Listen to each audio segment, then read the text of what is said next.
So, tell me something terrible.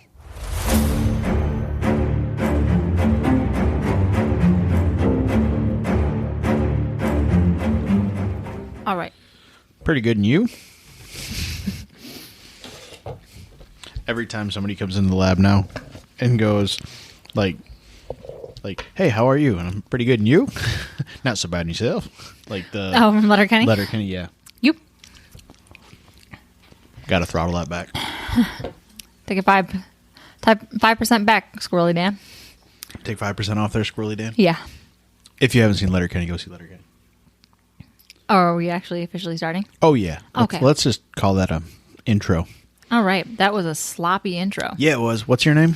Hi, I'm Tiffany. Hey, I'm Scott. Nice to meet you. Come here often? The answer is only to see you. Is it? Yeah. That was a dumb tagline we used to do in band all the time. We'd be like, hey, come here often. And then the response would be, only to see you. Yeah. Just like I like your shoes. Good story. Welcome to Tell Me Something Terrible, where Tiff talks about how she used to be in band 15 years ago, and how does that make you feel? Not okay. I'm not Old. okay. And What made me feel real old was when I found out that someone that I went to band with, who was young, that was in band with, who's younger than me, is now the band director. Yeah. I was like, that's not okay. Is this episode about being in band? Kind of. What? No, it's not. Not at all. Oh, good. Okay, I won't check out completely then. Okay. Anywho, this is episode 30. It is. It's a deep dive. Yeah, I know. Deep dive I'm number prepared. 3. I've caffeinated. I prepared. I have Snicks. I'm ready to go. And we've taken yachts. Yes, because we've learned that wine makes me sleepy. Yes. And Vodka does not. it kind of does too, but just all alcohol in your 30s makes you sleepy to Pretty some much. extent. Yes. So, I may yeah. switch to beer here soon. Let's Just get some one. Oberons. Yes. Maybe I'll open that last claw. Oberon Kenobi, as I like to refer to them. No? He just started referring to them as that today, so afternoon, he's yeah. really proud of that Yes. epiphany. Yep. That dad joke epiphany. Yeah. And then the when I get the buzz is with me, like the force. The buzz. It's all the same. Yeah. Nope. I mean, I try to yes and you, but sometimes they're real bad. Yes, and they are. All right. Did And we actually say what? Yeah, we said this is Tell Me Something this is a Terrible, pod. right? Well, if people got here, they knew the name. I mean, I would hope so. I'm also going to try to really focus. Okay. The Tigers are on in the background again. That's All the right. only downside of us recording downstairs is I have access to, Other streaming services. television and whatnot. And they're in LA, so it's on late. Anyway, All right. I will be focused though. I hope so, because this one's an important topic. Okay. Okay. Should I grab a beer now? No, I'll wait. Are you sure? Yeah. You give it like 15 minutes and you'll need a drink, and then we'll just both get a drink. Okay. We'll pause for the cause. By pause, you mean just have an awkward silence I edit out? Yes. Yes. Okay. Okay. All right. So, You just give me a weird thumbs up when you're ready for a drink. that sounds good. Can I squish my face into thumb face too, and then ask you, would you still love me if I looked like this? I mean, if you want to make it weird, sure. It's my favorite go-to question. Would you love me if? Yeah. And I'm always like, if you had cancer, sure. Because If they're you usually laughed like, like an if idiot? Nah. if my hair all fell out, or if I had, yeah. No, not me. I'm like, I curl my upper lip underneath and go, would you still love me if I smiled like this? And then I say I would be less funny. Anyway, what's this week's topic? So, What are we going to be talking about for the next 3.5 hours? Oh, I hope not. Because she's like, it's a deep dive. It'll be like an hour. No, it's not as long as my first deep dive. I learned my lesson. Oh, the one where I just didn't talk Saying- because you yeah, had... because it was 14 pages long, and I was like, we got to plow through Yeah, in this. 40 minutes, she was through the first 2 pages, and I saw a stack of papers. I was like, keep talking. This is long. I So didn't that go was as long. episode 10. Yes. Which one? Who's that about? That was the PCT. No. Nope. No. Oh, The guy good. with the dog, and he pulled his teeth out. Dog lover, tooth hater. Yes. It's like Oh our my God. fourth most popular episode ever. We should really know who it's about. We really should. it's It was 30 Gary. days. It was Gary. Coleman? No, Do you know who Gary Coleman is? he's the guy from a show from the shorter 90s. fella. Yes. Yes. Uh-huh. What you talking about, Willis? Yes. Yes. Yes. That's as cultural as we're going to get tonight. Just Yeah, kidding. no, it's you not. said this We're was gonna cultural. really. Yeah. It is cultural. It is important since it is Pride Month, the month of June. It is. Yes. And this is obviously gay rights is very important to us personally with, family, Friends. very close friends, coworkers. It's something, especially from like working in the beauty industry and stuff, it's something that's like dear and near to our heart. And like I was debating on whether or not I wanted to cover something that's a little bit more controversial, which it shouldn't be, because we're a new podcast. But then I was like, you know what? Fuck it. We're 30 episodes in. We're not that new.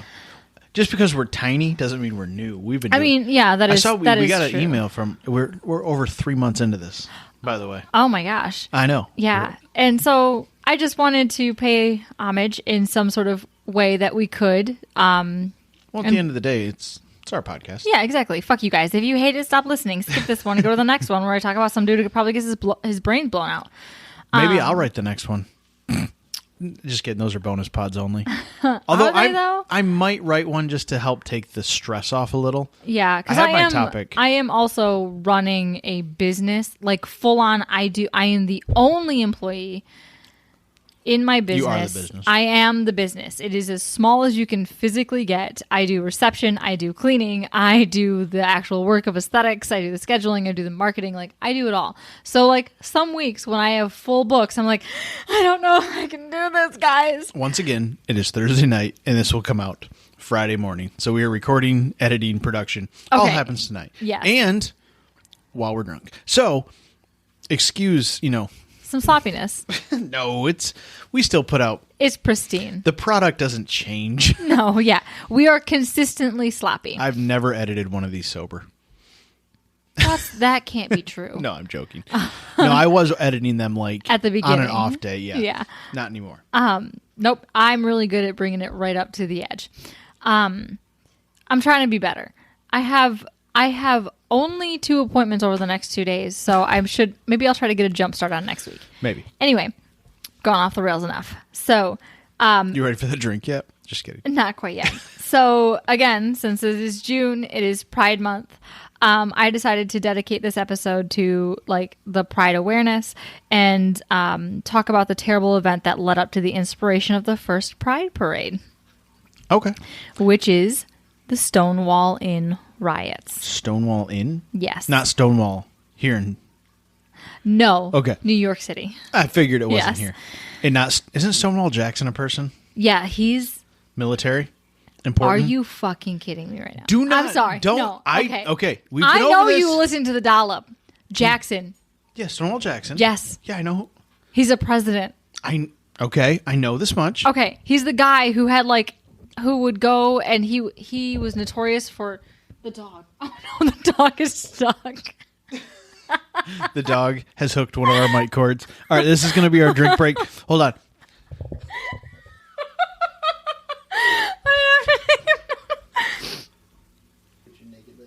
Don't worry, guys. We rescued our dog. She's fine. She tangles herself around the microphone cord, which is a new experience for us. Yeah. We have pictures. They're blurry because she won't stop moving because she was terrified. She looked more of like guilty than anything else. And now I have my Oberon Kenobi. And we're good to go. So now we're going to plow through the next 7 pages of well-written research. Well written. That's a cute way to put it. It can be well-written and poorly spoken. I'm joking. That's what tends to happen. Although I have learned to write more in my own dialogue than just like so formally, so that when I'm reading it, I don't sound like... Have you listened to our trailer, episode 0? It's bad. Yeah, it's so I scripted. almost want to no, redo it. no. We got to leave it, but it is awkward. Oh, like it makes my skin crawl when I listen to it. I'm like, that's our first impression. Yay! Which is why we should Episode redo 1's it. really good though. Like no, Murphy compared. said that we like finally start to really get our groove by Late like teens. episode. Yeah, she said like episode like 19, we're starting to hit it out of the park. Yeah, So it's only switched from wine to hard liquor. probably yes. Probably. And we stopped recording 2 in one night. Yeah, we've learned that Scott gets sleepy. Yeah, because I work a job like 9. Well, now I'm 9 to 5. I was 6 to 3. Anyway, doesn't nobody matter. cares about my personal life. Yep. Well, I mean, they might. My you know? ankle's healing fine. Thanks for asking. Will you read your story? So the Stonewall Inn Riots, or what should rightfully be called the Stonewall Uprising, took place in the early hours of June 28th, 1969. Does this have anything to do Juneteenth to be different? No, Juneteenth is black rights. Yes, that's the end of slavery, right?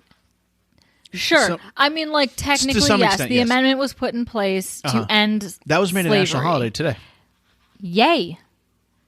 I mean, like, I remember you were like, listen to this, and turned it up, but I was distracted. Yeah. But I'd also seen that already. But it's the first time they've added a national holiday since MLK Day, like, in the 80s. Fuck yes. So, it's kind of a big deal. It's the first one in, like, our lifetime. I was thinking 83 was the last time they... Yeah, and it's a black female vice president. Yeah. Yeah. Yeah, he let her... Well, because... He let her. Well, Joe's not the greatest of speeches, so yeah. I mean, he's old. He had her Most of our presidents give the are speech old. about it. Yeah, Good. No, but she was much more. The only fitting reason person. why Joe Biden is president is because he has Kamala Harris as a vice president. And anyway, but let's not do a deep dive on politics. Anyway, but yeah, no, we'd be here for hours. Correct. I was kind of expecting you to do some sort of Juneteenth thing. No, I went with Pride instead. That's fine. No, Yep. I'm cool with that. Both are important. If this podcast is around next June, Well, I have some short dives. I mean, I could technically... we could do next Mondays, because Saturday's the... Anyway, proceed. Yeah. By the way, this is how we brainstorm, or she, like, brain vomits It's just podcast really ideas. hard because, like, anything surrounding the month of June, either if you're going to talk about Juneteenth and, like, black rights, or June is Pride Month with gay rights, it's really hard. And this was emotionally exhaustive. Mm-hmm. I don't think that I could touch something. Back. Yeah, I couldn't. I don't think I could do it. I mean, like, I just don't know the full history behind the Juneteenth thing. Yeah. So that's why I was almost selfishly hoping. It's literally just because June 19th was the day that I don't even know what amendment it was, but it was when they stopped actual slavery. Okay. Granted, the system has been sort of, it doesn't matter. I can't get into it because I'll just be angry and crying, and this is already like enough for me to handle. No, that's like I said, I was selfishly hoping you're doing it just because, like, besides what you hear and and that's more, I should just do the research myself, but I was hoping you would just read it to me because that's why we started this podcast. Because I don't typically have time to, like, research. I, like, don't even listen to any podcasts anymore because we're so busy. Yes. But anyway, proceed. So I'll cover Juneteenth at some point. Like you said, maybe next year I'll dedicate, like, the deep dive that hits in June. Episode 130 at the pace we're going, by the way. That's fine. Isn't that nuts? That's crazy. Anyway. Yes. But this June, I decided to cover the backstory behind the gay pride parades. So I'm going to set the tone first. A little backstory as to what finally caused this much, like, needed and awaited, like, snap in the gay community. Yeah. So, is it referred to as a Stonewall Uprising, or is it called the Stonewall Inn Riots? It's called the Stonewall Inn Riots, but there's been a shift in tone to call it uprising. To call it the uprising instead. Yep. So homosexuality was considered a mental illness, a sexual deviancy. If someone was outed, they were sent to a mental health institution and were subjected to, quote, treatments, such as shock therapy, where little electrodes were attached to the body and a jolt of electricity was administered every time that a person was shown, like, a sexual picture of someone of the same sex, sterilization, castration. There was this chemical that was injected into the body that emulated the feeling of drowning. That's terrifying. Mm-hmm. So it was like waterboarding sans water. Okay. Do you know what? You don't know what chemical it was? No, I should have wrote it down. No, I was but, just like, curious. The biochemist in me, like, was like, ooh. I'm sure you could find. I'm sure I don't. If you listen back through the documentaries that I watched, I'm sure they probably mentioned the chemical name. No, that's fine. But no, I didn't write it down because I'm like, that is terrifying. Yes. Yeah. Yeah. Yes. And it was the same sort of thing, like electroshock therapy. We're like, we're going to show you a picture trying to reset of someone. Your brain. Yes. Yeah. Or, like, create, like, trauma behind, like, which is just so fucked up because it's essentially what they're doing is, like, creating some sort of trauma and negative experience towards something that should be pleasurable to somebody. Yeah, it's trying to heal a quote unquote wound with scar tissue. Much, that's not gonna happen. They would also do lobotomies. So there was one person that they were interviewing in one of the articles that I was talking to where like he knows somebody who had a lobotomy done and he literally was just turned into a walking vegetable. Like he couldn't do anything. Maybe we'll cover something on lobotomies. I mean, like I've listened to a lot of podcasts about them, but they're super interesting. Yes. Anyway, they're horrible. And like one wrong nick and you're just going to sit there drooling on yourself. Yeah. Which was really easy to do because the dude shoved literal extended ice picks through your nose. Mm-hmm. He was nuts. I can't remember his name. Doesn't matter. And I hurt myself like Q-tipping my ears. So just keep. Yeah. Got those COVID tests and you're like, oh, my eyes are watering. It's so Right? bad. Yeah. This must be what a lobotomy Or feels try to like. do into a 7-year-old and it's traumatic for everyone involved. God. So anyway, it was fully believed that it was a mental illness. No one was born that way. It was something that developed before the age of 3 and that children could be corrupted by the gays. There was so much anti-gay propaganda. There were PCAs warning parents of what could have happened if their perfectly straight family had a gay kid. There were articles, documentaries, commercials, assemblies at schools warning kids to watch out for gay people. And if you do... So it was like the drug campaigns of the 90s. Yes. And if you do... So it would have been too cool to use... Yeah. Yeah. Nope. And if you did come down with this horrible mental illness, which you may, because they told people 1 out of 3 people will develop this mental illness, they will find you and they will arrest you. It's our first live bird squawk. Hi. Quick question. What percentage of the population it does identify as not like straight? Non-binary? Yeah. Oh, no. I don't This is know. like anything but like heterosexual. Yeah, I guess, whatever, I don't know because whatever there's such a wide also spectrum. Full apologies on any sort of like terminology we use. I will plead ignorance on a lot of things. Yeah, and like, I try. Yeah, no, and we're both like. It's not because we don't like agree with it or something. We just, I mean, it's like I said, it's ignorance on a lot of things. And Yeah, we grew up in a redneck town. He's super cis. I don't want to talk about it, but it's still like anything like it's. I'm like I would love a discussion with like more discussions with people that like just because so I know. You know? If you know better, you do better. Yeah, and I'm just curious I'm just genuinely curious what the population I percentage didn't look is. into it. Okay. I would say it's at least 10%. Yeah, it's really not that I don't uncommon. think it's a third. I was just curious as to. See, as much as like the spectrum has evolved and how much like our awareness of like transgender, non-binary, asexual, like what, and sort of like the terms nowadays, it might be a third of the amount of people that don't necessarily fit into the perfect category of cisgender. Yeah, in a box. Yeah. Okay. So anyway, they pretty much threatened them. They're like, when you come out, or if you come out, or if you're closeted and you come in contact with a homosexual and you become a homosexual, we will find you and you will be thrown in jail. It was a fear campaign from like tiny ages up.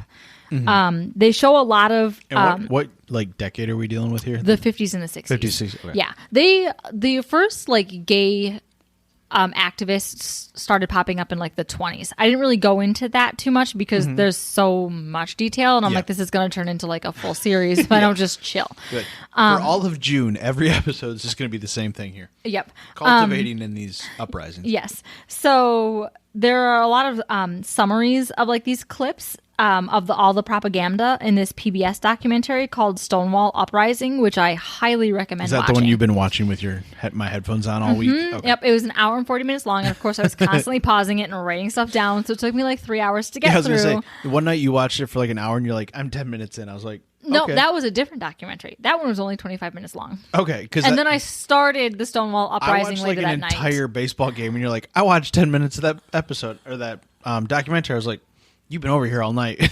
Exactly. So homosexuality was illegal in every state except for Illinois in 1969. New York City. If you would have had me guess which state, Illinois would. I mean, Chicago, maybe, but. Yeah, you'd think California, right? Yeah, I would have worked my way west until I got like Illinois would have been like 40th on the list. If I could name 40 states, and like if you sat me down and forced me to, like I know all 50, but if you force me to say them like without repeating or forgetting, we just need to get drunk and do a video of us recording the states. No, hashtag fuck geography. So New York City was hosting the World's Fair in the 1960s. The police were instructed by the mayor to clean up any, quote, weirdness. There was a smattering of... So he's behind H.H. Holmes. Just kidding. So there was that was not the 60s. I do know that much. No, it was the 1880s. I'm going to stop hitting the table, maybe. Good luck. Godspeed. So there was a smattering of different laws put into place. So if you were, quote, a known homosexual, you could get slapped with all different types of charges: crimes against nature, solicitation, loitering, and an archaic law in New York itself that was put on the books in 1845. This is how old some of these laws are. Wow. Okay, let's go back. So it was it made masquerading illegal. So if you were wearing 3 articles of clothing or more that was supposed to be worn by the opposite sex, you were arrested and jailed. So if you were raided, or found to where we were wearing like bras, panties, and like fishnets, or bras, panties, and heels, or like bras, panties, and a dress, you could get thrown in jail based on the law written in 1845 because you were masquerading as a woman, or vice versa. I would have assumed in 1845 masquerading meant like the fun parties with the little fun like Phantom of the Opera masks. No. No, not so much. Nope.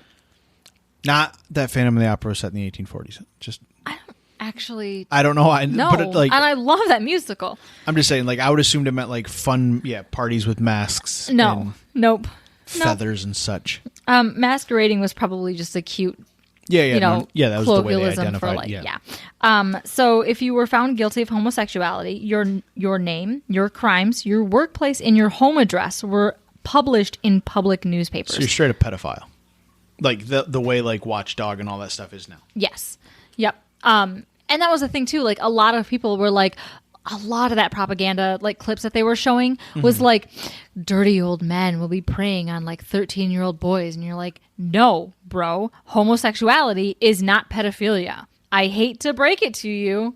Y'all are wrong. It's just... And all their address is the same church. Sorry.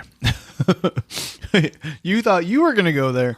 I did it for you. Guys, he grew up Baptist. Scandalous. That's the Catholic Church. It's more than the Catholic Church. Okay, but I'm saying predominantly the stereotype. Yes, the stereotype. So if someone was a licensed professional, like someone like me, a state could withdraw that license, so they were unable to work. So that included cosmetologists, nurses, doctors, lawyers. You were out of a job. I could be certified, but I'm not. It's complicated. Who wants to go back to school? No one. Not this guy. So raids were happening nearly constantly.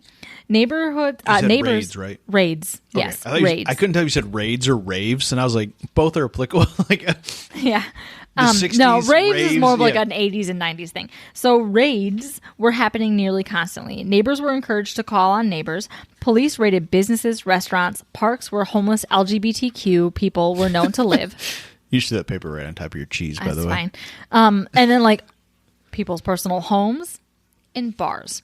Entrapment was used as a tactic from the police. They would dress in what was described as obvious drag and scope out subway bathrooms and other places where known hotspots to lure unsuspecting people. So like they're going undercover pretty much. Yeah. Yes.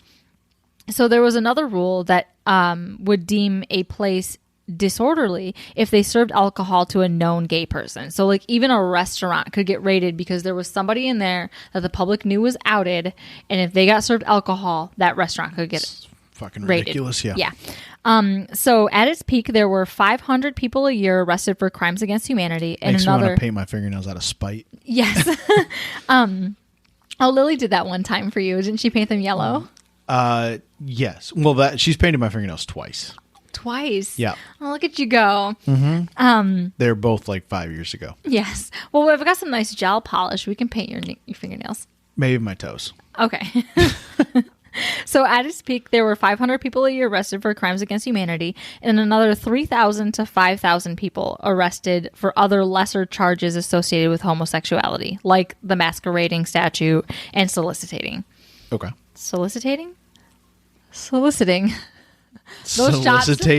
Those shots finally caught If up it makes with me. you feel any better, I didn't even notice. Oh, good. I was like, solicitating. Yep, that's Totally. those are words. Yep. That you smashed them together. Yep. So people in the LGBTQ community were singled out, which obviously LGBTQ is what we call it now. Back then, they just called it homosexual. So I'll try to refer to like the community as a whole as much as I can as the LGBTQ community or movement. I'm pretty sure like I made this decision like halfway through writing when I just kept writing like homosexual and like gay. And I'm like, this feels offensive. So trying not to be an asshole. But yeah, and when you're referencing like documents from like different decades and all, yeah, right, yeah, documents, and then also like the interviews during the PBS, like the PBS interview, and then the one that I found at like stonewallforever.org interviewed people that were there at in the 60s. Stonewall. When was this? 1969 is when 69. Stonewall Okay. happened. So like people in the interview were people that were former drag queens. They were people that were actually there at the uprising. They were reporters that were there at the uprising. They even, the one on PBS actually interviewed the police officer, the chief, who was in charge of the raid. And by the end of it, he was like, this felt like war. He's like, and I suppose it was because they really weren't doing anything wrong. Like this guy was just, he was a product of his upbringing. No spoiler alerts. But yeah, it's I don't even at know the who this end guy of it. was. Let's keep going. At the end of it, though, you could tell that he felt bad about the entire situation. He's like, he could tell that, like, Yeah. he was guilty. Oh my What God. a weird feeling. I'm stealing a piece of your cheese. That's fine. It's salty cheese. It is very crunchy. It's delicious It's cheese. crunchy. It's It's hard, weird. salty cheese. Anyway, I'm not naming this episode Hard Salty Cheese, just so you know. I don't know what we're naming it yet, but that's not it, homie. no, that sounds bad. Keep going. So they were being singled out. They couldn't keep their good jobs. They weren't protected under any constitutional law. There was no discrimination laws against them, which, like, in case you aren't keeping track, anti-discrimination laws against the LGBTQ community didn't happen until we were full grown-ass adults. No, I know. It was like 2012 or something like that, where they're like, guys, you cannot discriminate against anybody. Yeah. Like, no one. That's like, we live in a podunk town, but the nearest city, quote unquote, by us is Jackson, Michigan. Which, by the way, in and the case you mayor care, of is like super, super progressive in that regard. Yes. And he like does so much in terms of equal rights. well, there's the big Black Lives Matters right down Washington Avenue. In case you care, but like in terms Jackson, of like that would be a equal fun housing, one. all that stuff. Like I should do a little bit of a history on Jackson because it is really good, and I'm kind of proud of our city. So, like, overall, bummed our national. He's not going to rerun for mayor, though. I'm telling you, dude, if he runs for a higher office, I'm voting for him.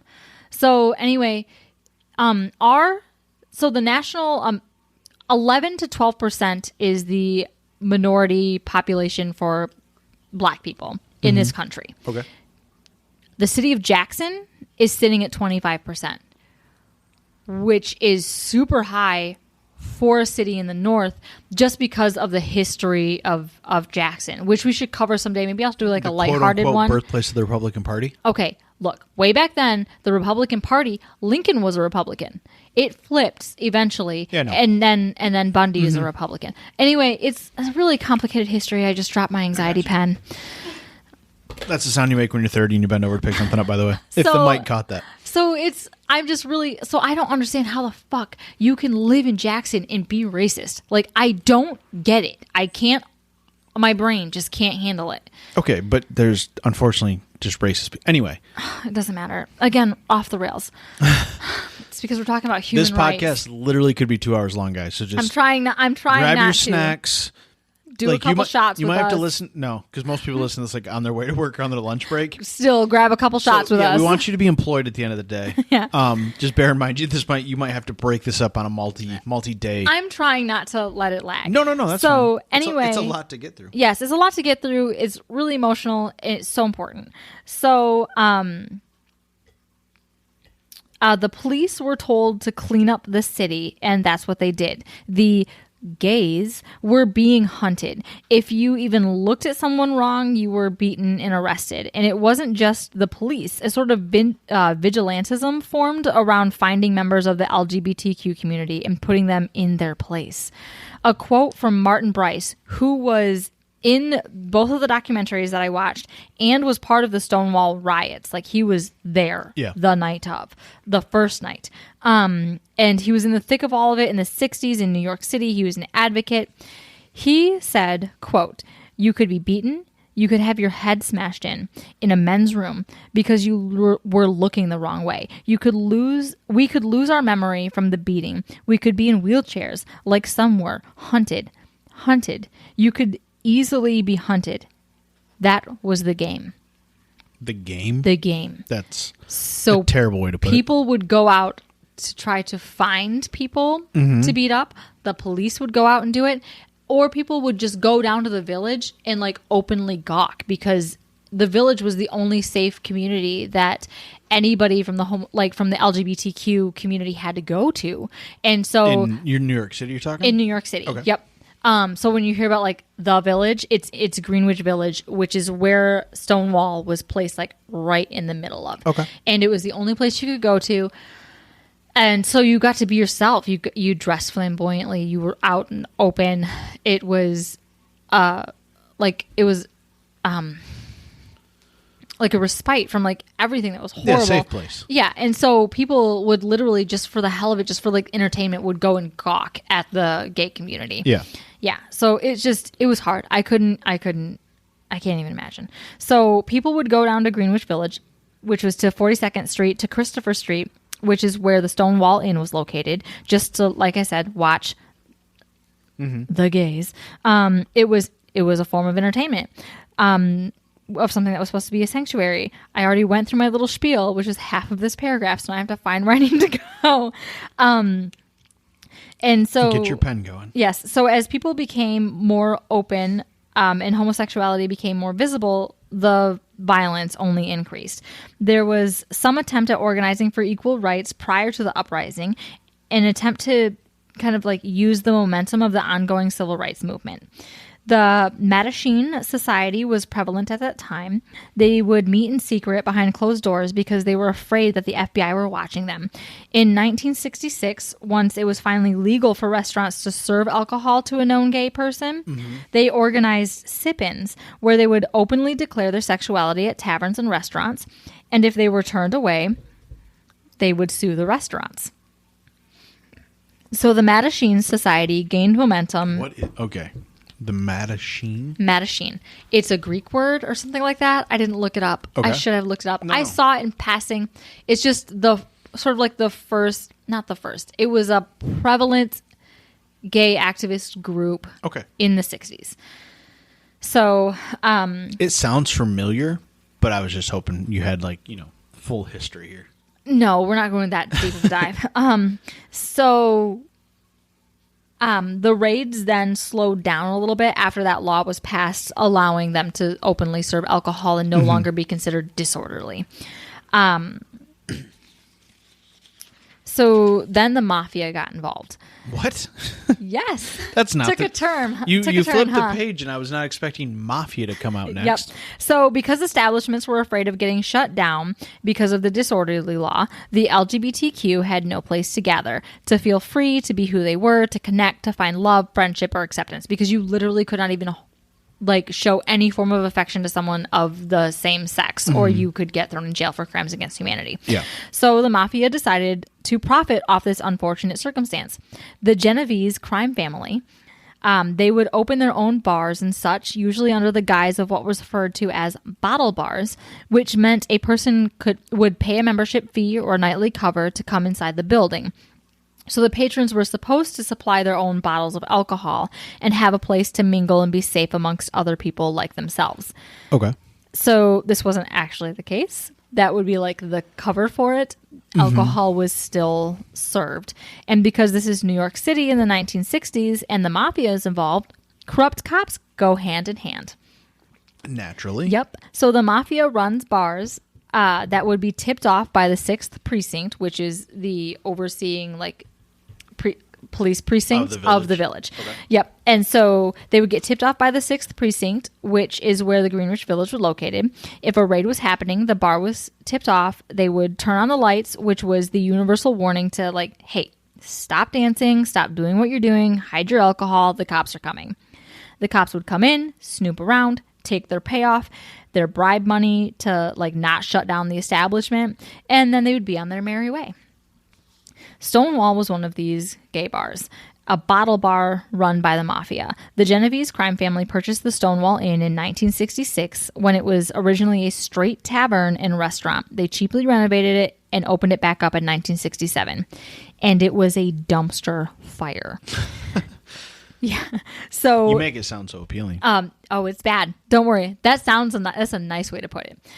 There was no running water behind the bar, no fire exit, plywood windows. Let's not call those plywood. They're not windows then. No, it was there were some holes in them as you could see out. So there were plywood windows put up so that you couldn't see the activities that were going on inside of the bar. Okay. Because again, you can't even touch someone of the same sex in general, like in the public. And these people are like actually making connections and dancing, which the Stonewall Inn was one of the like last places that would even allow dancing between same-sex couples in the city. So the drinks were overpriced and watered down, but most people didn't buy drinks anyway because of the lack of running water behind the bar. So the glasses weren't clean. Yeah. Like, this place is disgusting. Exactly.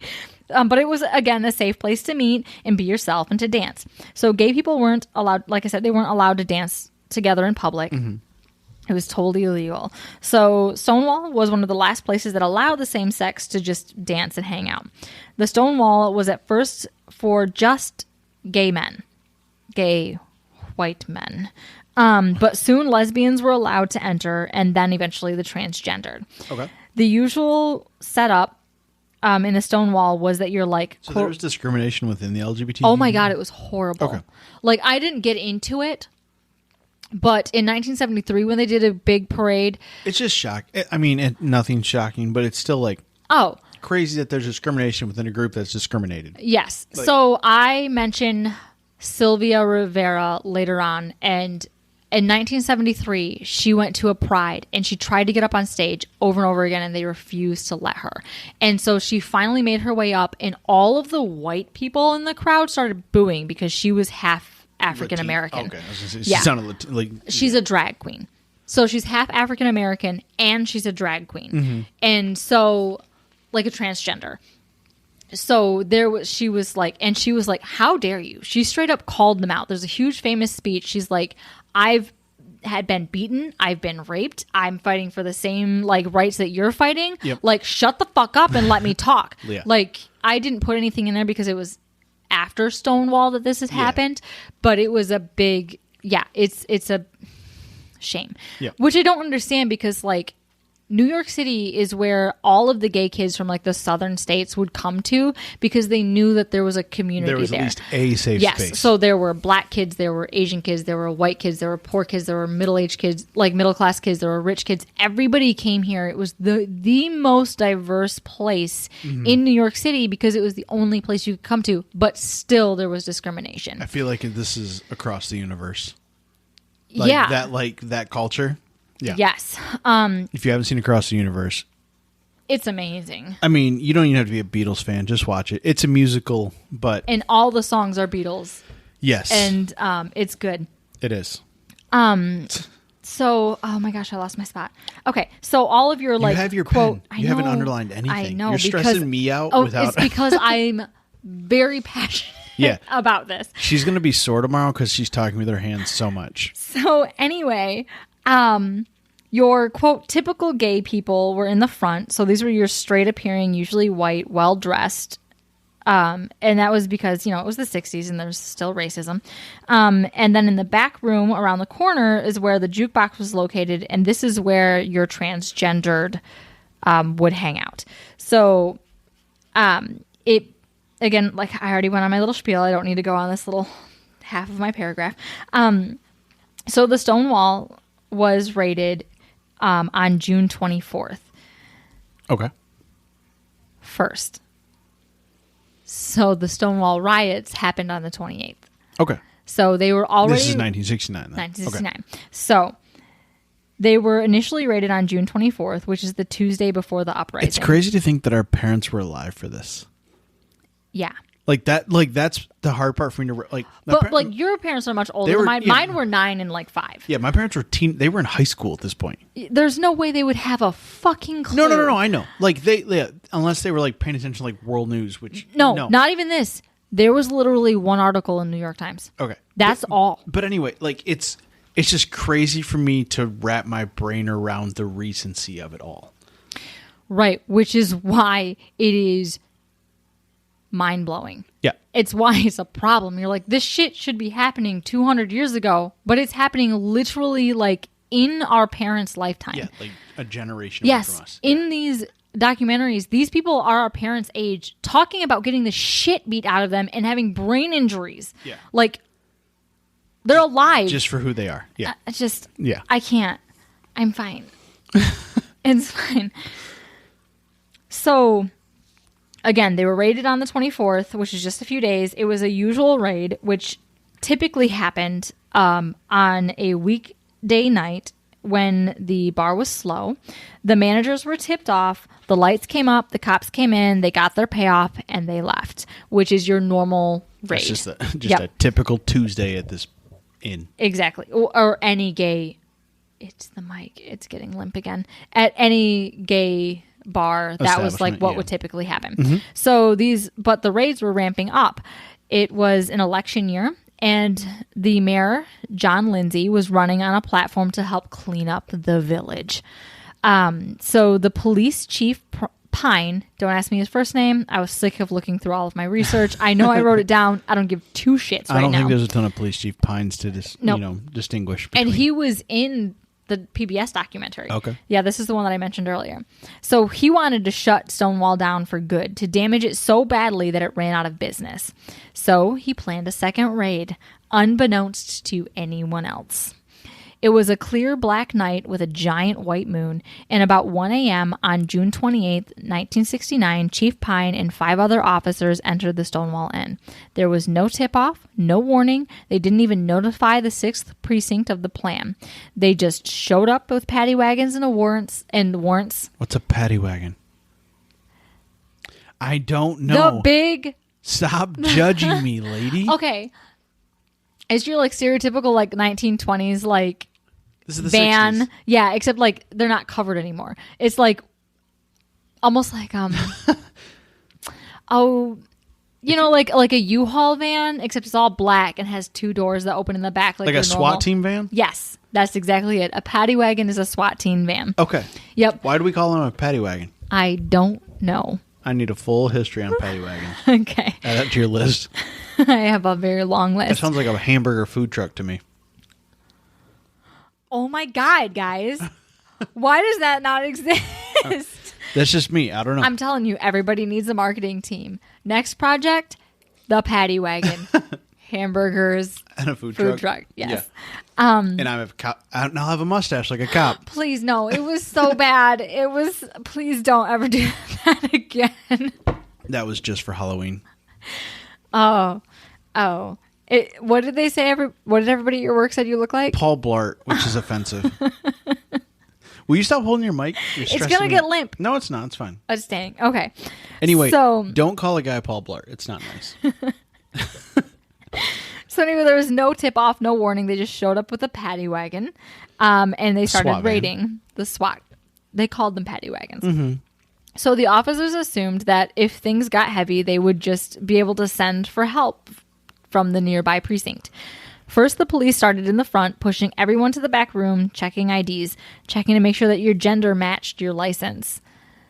Oh, okay. Yeah. Mm-hmm. Which didn't really matter because a lot of your transgendered had fake IDs. Oh, okay. To make sure that like if they were to get raided and I'm dressed like a female, my driver's license says I am female. So you don't get charged with masquerading? Yes. Well, and if you were a suspected transgender, back then they called them transvestites. If you were a suspected transgender, they actually brought female police officers with you. I've never connected the two of those together, which is, yeah. Yeah. So they would bring female police officers with them so that they could take them into the bathrooms and check their gender. Oh, okay. Uh-huh. It's aggressive. Yes. It's New York City. In the 60s, everything's aggressive.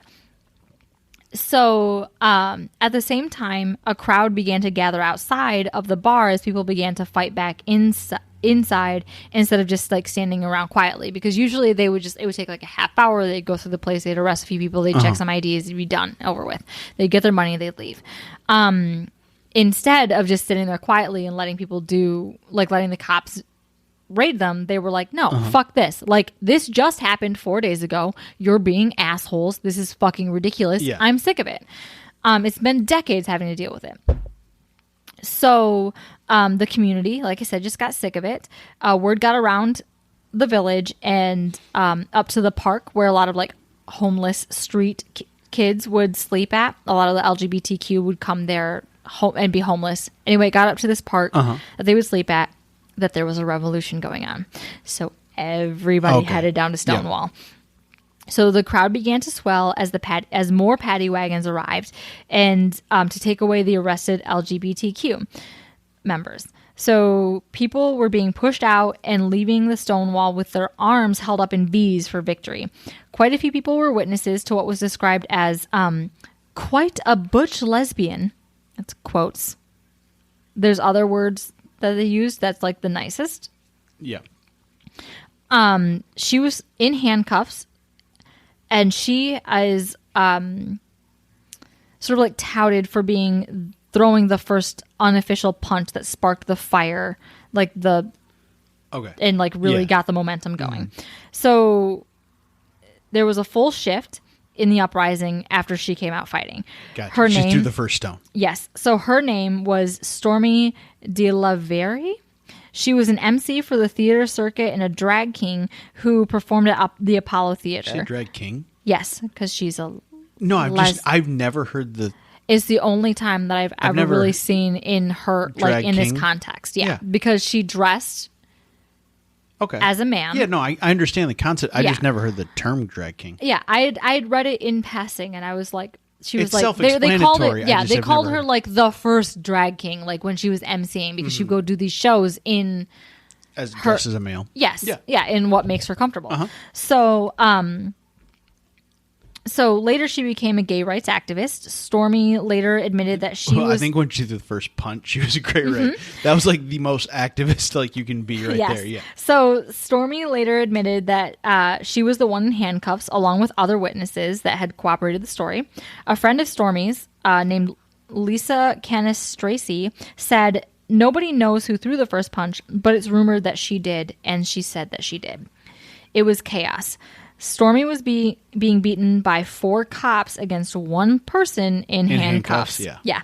So she had already wormed herself away from the cops a couple of times. She had already sustained a head wound from a baton. The more the cops beat her, the more she fought back, and the madder the crowd got. She shouted to bystanders that were just watching, "Why don't you guys do something?" And that's when there was a palpable shift in the crowd gathering outside of Stonewall. Stormy was often referred to as the gay movement's Rosa Parks. The spark that lit the flame kind of thing. Yes. So shifting from bystanders to partakers. Yes. So later witnesses will swear that Marsha P. Johnson was the one that started it all, but Marsha insisted that she didn't show up to Stonewall until 2 a.m. that morning, and the uprising was in full swing by then, because I think like 1:20 was when the police showed up to raid the bar. Okay. So, but I'm going to mention her later. Either way, Marsha and 2 other drag queens, Zazu Nova and Jackie Hormona, are credited with being, quote, 3 individuals known to have been in the vanguard in the pushback against the police during the riots. So more paddy wagons started to arrive. The cops tried to shove... Not food trucks. No, not food trucks. So the cops tried to shove a drag queen into one of them. She kicked back with her heeled foot. The officer crawled inside, and you could hear yelling and beating inside of the wagon, but everyone else managed to pile out. At this point, people had begun throwing pennies, bricks, anything at the police, chanting, fighting back, forming chorus lines. Bricks seem more effective than pennies. It's because coppers. Oh, like calling them coppers? Yes. Okay. Yeah, there was actual thought behind it. So it was like there was no leader. This was just like an amorphous sort of like thing that just grew. Okay. I mean, I like a good pun. I just didn't know. I was like, why would you throw a penny when you could throw a fucking brick? Just pick up a rock. It's going to hurt more than a penny. Yeah. But yeah, I feel like, chucking coppers at coppers. I got you now. So they also formed chorus lines and they were singing. That just reminds me of the band during the Titanic. Yeah, like there's chaos everywhere, and they're like, doo, doo, doo, doo, and they just start singing. Yeah. So Chief Pine decided that the safest place was to be inside Stonewall. He pulled his officers inside along with the handful of Stonewall patrons. So it's the Alamo. He's just like, I'm going to Yep, I'm going to take who I can. He also offered for the reporters. There were a couple of porters that were like up the road for the Greenwich Village. I always thought it was Greenwich Village. Greenwich Village? It probably is Greenwich. It is Greenwich Village. As you say that out loud, and I hear it, it is properly pronounced Greenwich Village. So anyway, there were a couple of reporters. Greenwich doesn't sound right. Even though that would be way more fun, much more witchy. So I just feel like a mother witch, like dressed in drag, nice tits. Oh, with why a have you wand. done Salem yet? I feel like you should do a witchy. It's on my list. I have a list October's that you coming. don't know about. October's coming. And if you comment on our stuff, we will add it to the list. We will.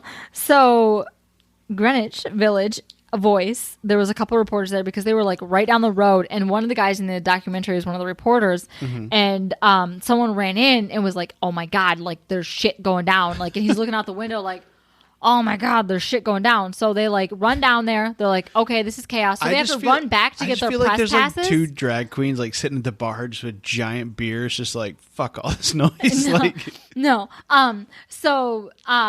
No, because at that point you would everybody, be like, fuck this noise. Everybody, you'd be like, bitch, it's going down. Yeah. So the reporters that were there and get out the way. Yes. So the reporters that were there, they actually like showed up to see what was going on, and they're like, oh my god, we need to go back and get our press passes because so they don't get their asses beat.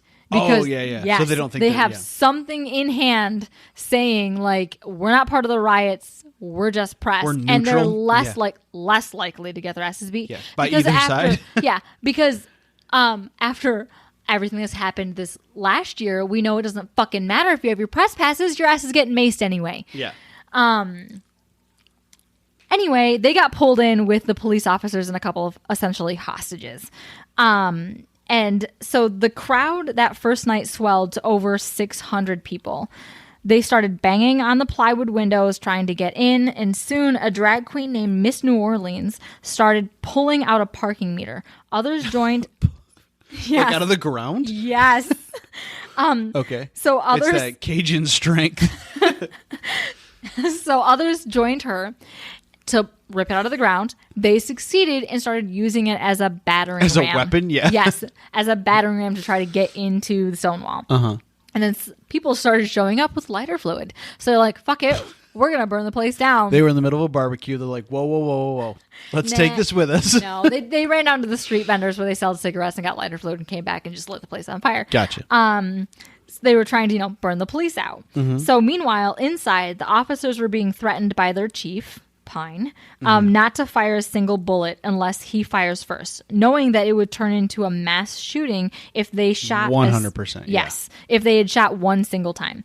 So even their communications weren't working. So like on their walkies, they were trying to get a hold of the kitty. He's like, y'all are too excited. I'm here to calm everything down. So their communications weren't going through on their walkies. And so they had no way to get a hold of their backup at the, I don't need that pen. I'm worked up enough. So they were trying to get a hold of the 6th precinct, but nothing was going through. Uh-huh. And they couldn't get to their paddy wagons to call them in. Nope. And so eventually a female officer managed to escape out of a bathroom window. I'm assuming it's the same bathroom window where the police prevented a drag queen from escaping out herself earlier on. Yeah, when they first barricaded themselves inside the Stonewall, she was like, "I'm getting out," and they were like, "Nah, bitch, you ain't." And so I think that's probably the same way that they escaped. Yeah. So finally, reinforcements for the police arrived, all in tactical gear, nightclubs, riot shields, the whole 9 yards. Nightclubs? Yeah, like billy clubs. Yeah, I know. Just nightclubs to me. Nightsticks. It's nightsticks, not nightclubs. Nightclubs is that's what they're rating is a nightclub. I even wrote nightclubs and I read through this so much and I never caught it. So the attempted arson fire. Sorry. They just start showing up and EDM music starts playing from the paddy wagons. Yeah. So the attempted arson fire was put out and there was an attempt to control the crowd. The riot team trashed the Stonewall that night, broken mirrors and glasses. They poured out all the liquor. Luckily, it was already dumpster fire, so nobody could even tell. Yep. So they destroyed the chairs, the cigarette machines, the jukebox. They made sure Stonewall was never going to open again. And as the cops moved along the streets, the crowd would circle back around, they would go up blocks and circle around them, and they wound up surrounding them. According to witnesses, it was like a poetic justice. You could tell the cops were scared. Gay men weren't supposed to fight back. They were weak and effeminate. So it went on for hours. As the sun began to rise, all started to become calm. Martin Bryce, who was a participant in the Stonewall. The guy from the documentary? Yes. He sat on a stoop, exhausted after a night of fighting. Quote, I looked at the street. It was dark enough to allow the street lamps to pick up the glitter of the broken glass and all the debris and all the different colored cloth that was in different places. It was like mica. It was like the streets we fought on were strewn with diamonds. It was like a reward. And that was the first night. The first night? The first night. Oh, so this is going to become a... Yeah. Yes. Okay. So that night, 5,000 leaflets were printed, then passed out the next day, highlighting the relationship between the cops and the mafia and the gay bars, and that it needed to end. So the mafia acquired more liquor, the jukebox was replaced, and the Stonewall was reopened that Saturday night. Okay. Yeah, the mafia was like, fuck you. And to the cops. Yes, and the LGBT community was also like, fuck you. Because that night... the entire neighborhood of the village showed up in protest in their support. There were non-outed members of the LGBT community with their prominent jobs, non-gay supporters, the Black Panthers, anti-war activists, and other activists showed up all to fight the police. It was 1969. That was Yeah. Yeah. Yep. They estimated over 2,000 people showed up that second night. Wow. Yes. And the police officers also showed up by the thousands, all in their tactical gear. And this night was more brutal than the last. This one was full out war than it sounds like. Yeah. Yes. So in the documentary by PBS, witnesses said that the police went for the headshots this time, leaving bodies with bleeding head wounds from nightsticks. I wrote it properly there. Not nightclubs. Not nightclubs. So people would disappear into a group of police officers, and that was it. They were just beaten. Yes, and they weren't seen again. So this was the night that Marsha P. Johnson may have been the one that kicked off all of the rioting by climbing up a lamppost and dropping a bag of bricks or a single brick. It was kind of chaos, and there's a lot of inconsistencies because, it was a riot. Yeah. She dropped it on a cop's car. Nice. Yes. So the first night it was said that she had initiated... Much more effective than a roll of pennies. Yes. Yes. So it was said that the first night she had thrown a shot glass at a mirror at the Stonewall, yelling, "I want my civil rights." And this was known as the shot glass heard round the world. But like I said, she completely denied even being there when the riot started, and she denies that being said. Yeah. But it's still like a wonderful like a visual folk tale. Yes. And it doesn't... and there's no one else to corroborate the story well with. But she, along with Sylvia Rivera, who was the transgender who tried to give the speech at a later Pride, and it was blocked.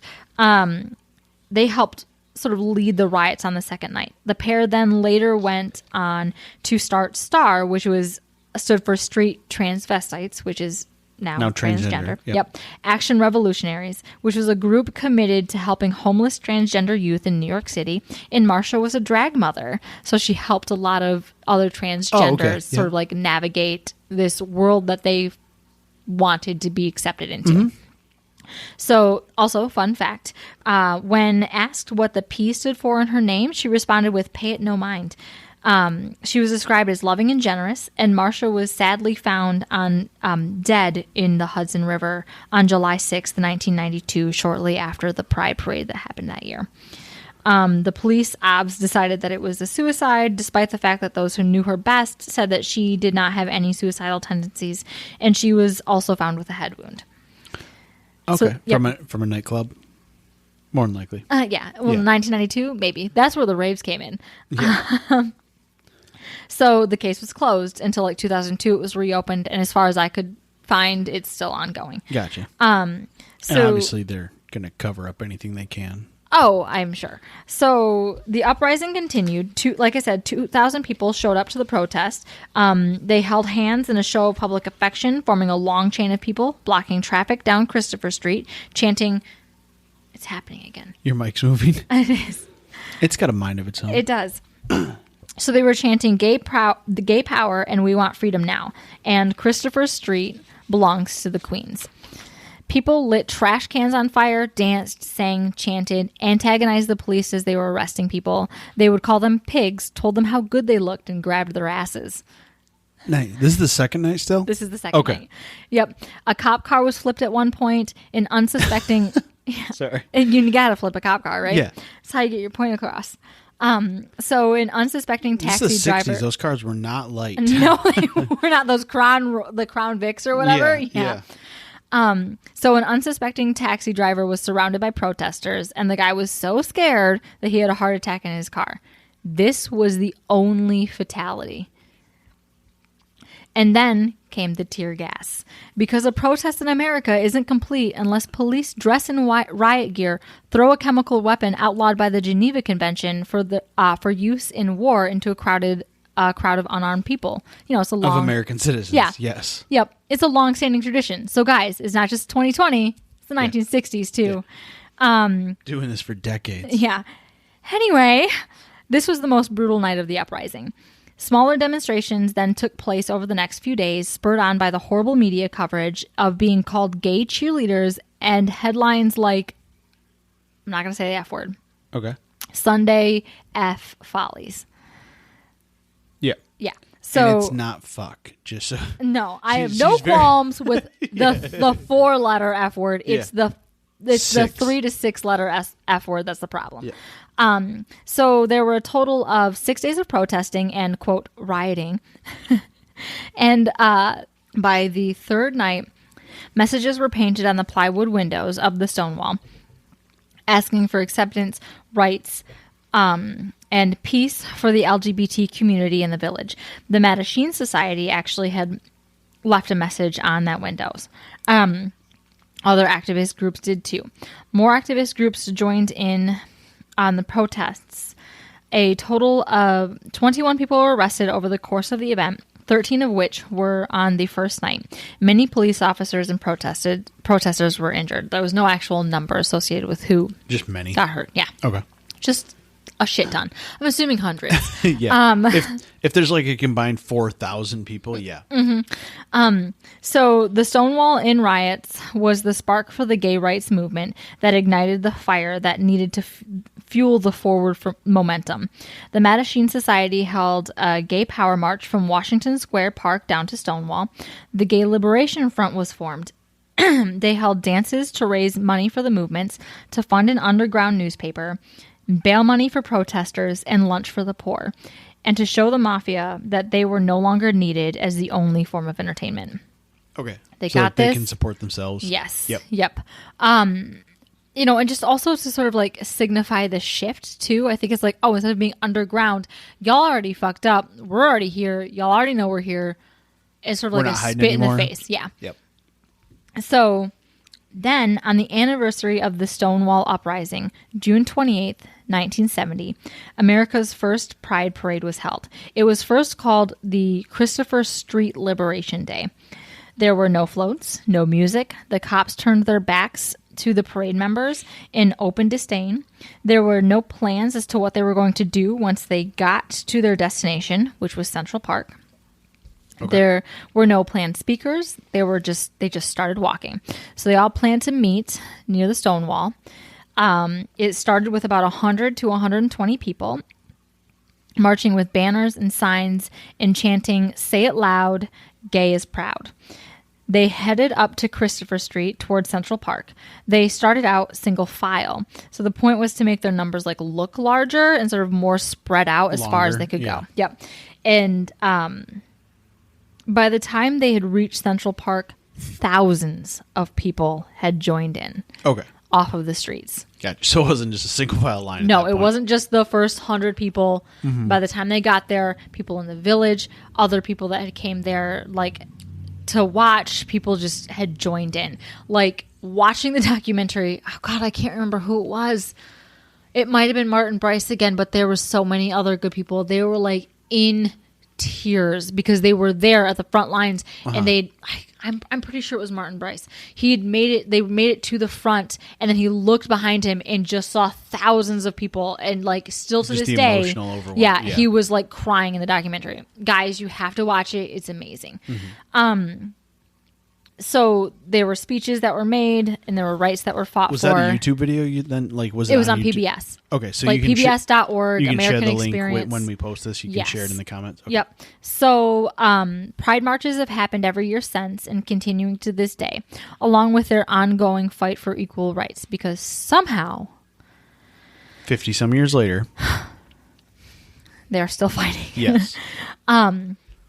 So in 2016, President Obama designated the sites of the riots, so the Stonewall Inn, Christopher Park, and the surrounding streets and sidewalks, a national monument in recognition of the contribution of the Stonewall Uprising toward gay rights. Yep. And so I'm just going to finish with a quote from Stormy DeLavery regarding the riots. It was a rebellion. It was an uprising.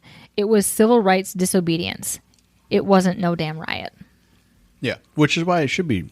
I mean, Stonewall Uprising puts it way more in better context. Oh, yeah. Well, and like everything in the media has been, it's the tone. Everything's been twisted, no. especially from the 60s. You can't believe anything from mainstream media in the 60s. Perspective is tilted to make it sound like they were acting out. And I don't want to sound like someone who's like, fuck the mainstream media, because like tone has changed over time. No, and things have become more centralized. But like back in the 60s when like Just because police Reagan show had up just happened and conservatism is just at its strongest, like it's just because the police show up in riot gear does not mean it's a riot. And even if it is a riot, it doesn't mean it has like it's not with they're unarmed civilians. Yeah. Piss off with your guns, nightsticks, and fucking tear gas. yeah. It is a literal war crime in wartime to use tear gas against other people. But we can use it here? Yeah. Sorry. I just can't. We need to stop before you get mad. I'm sure you have plenty of sources for this one. Oh, yes. So sources, it's a paragraph in and of itself. So wikipedia.com, biography.com, an article called The Stonewall Inn, The People, Place, and Lasting Significance, and then another article just called Stonewall Riots from history.com, and then How the Stonewall Riots Inspired Today's Pride Celebrations from CNN.com, and then the two documentaries that I've mentioned multiple times, which all y'all should just drop and go watch right now, called Stonewall Forever, which is found at stonewallforever.org. Super short, it's like 20 some odd minutes. And then the longer one, that's an hour and 40, called The Stonewall Uprising, and that's from pbs.org. And when we post this, you just link those in the comments. It'd be the easiest way. Yeah, that's a great idea. Yep. So, sorry if it was controversial. Sorry if you It's don't want not to listen to controversial. it. I hope it's not controversial. There's no- I just know that we have listeners from all backgrounds, Yeah, but and y'all need to get over it and wake up. well, no, Sorry. no. Just if it is, I'm offensive, and I'm going to be blunt about it. no. And if it like, it should not be offensive at this No. point. Like, it's just people being who they are. Yes. Like, and it doesn't. And if you got your panties in the bunch, Go watch the documentary and then report back. and also maybe don't listen to this podcast. You're no. Listen, learn, accept people. Yes. Yeah. If you know better, you can do better. Yeah. There's no shame in changing your stance in life. Yeah. You can become a better person. Like, you can have an open mind. You can open your mind if it's not open at all. Yes. Like, it's not hard. No, it really is not. No, Love just- is love is love is love. Yeah. Just talk to people. Yeah. Yeah. Like, Yes. interact with people of different. And there's been studies that have shown that like you are more apt to be open to sort of like the minorities in this country's like issues if you are exposed to them. Well, Get out of your world and and talk to people. that's like the big, like talking to people, like the few people that we knew growing up that weren't white kids at our school. Like just hearing about how much they struggled with race when like being friends Not with, just race, but I'm saying, race yeah. because you dated. Well, no, and I was friends with like people who weren't just like people of mixed background, and still like stuff you don't even realize they're dealing with because then they just like buried it or like.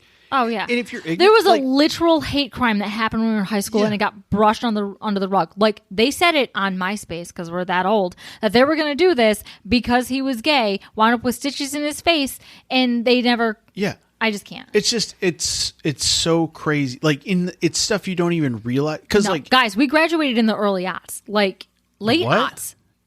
Oh, the 2000s. Yeah, we graduated in the what are the in aughts? the late aughts are the 2000s. Nobody says that. Yes, they do. Everybody says that. You're an old ass man. I'm sorry. I've never heard the aughts in my life. You don't listen to enough podcasts. Anyway, we graduated 15 years ago, and there were still hate crimes happening. I know, but I'm just schools. saying, like I'm encouraged and embarrassed at the same time about how much people have to come out with it now, and like.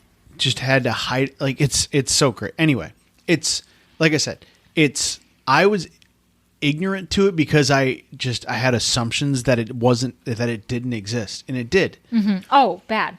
And it's bad. I have so many stories from friends. Yeah, it's in like most like I had a lot of friends with a lot of different backgrounds, but I didn't have You didn't have any gay friends. No, I didn't have any gay friends. Half my friends were gay friends. No. Most of my friends were gay friends. No, but I knew I was friends with a lot of people that it was more racial tension that I like besides that. But that's still important too. No, I know. But I'm saying like I was so unaware of it because I just like they were just people of the same age. Like they were just friends. Like I didn't even I'm not saying I didn't see that they weren't. You just didn't. But you might not have seen. Well, you just assumed that they were they were fine. We were all the same. Like I didn't. Yeah. Which is probably like sort of a good thing that you just saw everybody as you were all the same. Yeah, we're all just people going through the same shit at the same crappy school. Like, but I didn't realize that theirs was so much worse than what I like. I am literally like the least. Like I am the straight white male. Like I get it. Like. I'm the least, like, whatever you want to call, not persecuted, but I'm like, I am. Yeah, like, persecuted. Yeah, it's a good way. Yeah. Yeah. I have no, I mean, I never had to deal with any of that. And it's so sad, like, how much people had to. Yeah. And, like, I would like to think I never contributed to any of that, but the fact that I was unaware of it, like, still makes you feel guilty about it. Oh, yeah. And, like, as horrible as it's like, oh, don't feel guilty about it, or you should feel guilty about it, it's the awareness and the perspective that's important. And changing is you, guilty. Yeah. And that's why, like, we have one daughter. But you're also, like, a teenager, so, like, you're not also aware of, like, anybody's problems when you're a teenager. You're kind of self-absorbed. Yeah. But, like, we have one kid, so obviously we're going to infuse her with much of that, like, awareness knowledge as we can. Yes. And you just hope everyone else in our generation does the same. Because I think most of them will. Because the acceptance level has gone up so much. Yes. And, like, I mean, maybe it's because we... Or we're just lying to ourselves and being like, please, in order to get through us life, we have to tell ourselves things are getting better. We're in the echo chamber of, like, the good. Like, the good you want in the world. You just like, surround yourself with it. And you're like, that'll spread, right? Please? Anyway, this was definitely a little different episode than usual. It was heavy. But it was long. It feels like it was, it was an important topic to cover. It was very important. It's really important to me. Like I said, friends, for sure. Family. Yeah. It's very important. Yeah. And also, if we said something wrong or did something wrong or our perspective needs to be shifted in some sort of direction, please let us know. Yeah, no, Please. We are... If you know better, you can do better. Yeah, and we are willing to, like I said, like, people that are... We want to be good allies. Completely back-asswards need to change for certain. The problem is that people that are like that far ass backwards aren't going to change. You just kind of wait for them to die off. But we are willing, we genuinely just want to. We want to be like. We want to be good allies. Yeah, for sure, and that's the biggest thing. Yes. So. And as much as we tell people to like stay terrible and whatnot, and like this is called telling me, we still want you to be like kind. And be not like, please be good humans. And like, So sorry to really bring your week down. If you made it this far, congrats. Like very much more than usual. This is like an hour deep. and it's deep, and not like it's not as fun. But I feel like it was needed. no, for sure, life's a roller coaster. Sometimes It you got to is. go through you got to learn and grow. Yeah. We'll get to the murdery stuff next week. Will we? Maybe. I don't know. I haven't decided yet. Maybe I'll write one for next week. I have a topic. Well, that's for the Patreon. Patreon got early access to the YouTube video. God, that's not good enough. No, it's true. Yeah. All right. You got yours. I got a couple ideas. Little murdery. Shallow murderies, maybe. Nah, whatever. All right. Okay. That'll be next week. Yep. We made it to 30 episodes. Yay! The Dirty 30. Oh my goodness. And I went real dirty. Right? Yeah, we're gonna sneak up on how old we are soon. Goodness. Oh, no. Oh no. No. Anyway, thanks for listening. Thank you. I have to edit this now because it's coming out tomorrow morning. All right. If you're listening to this at 6 a.m., we just edited this.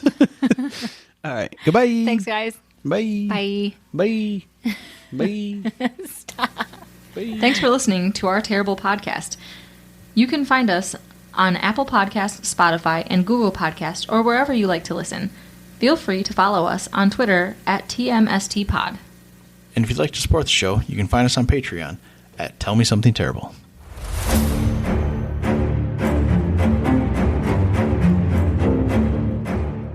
Oof, that was terrible.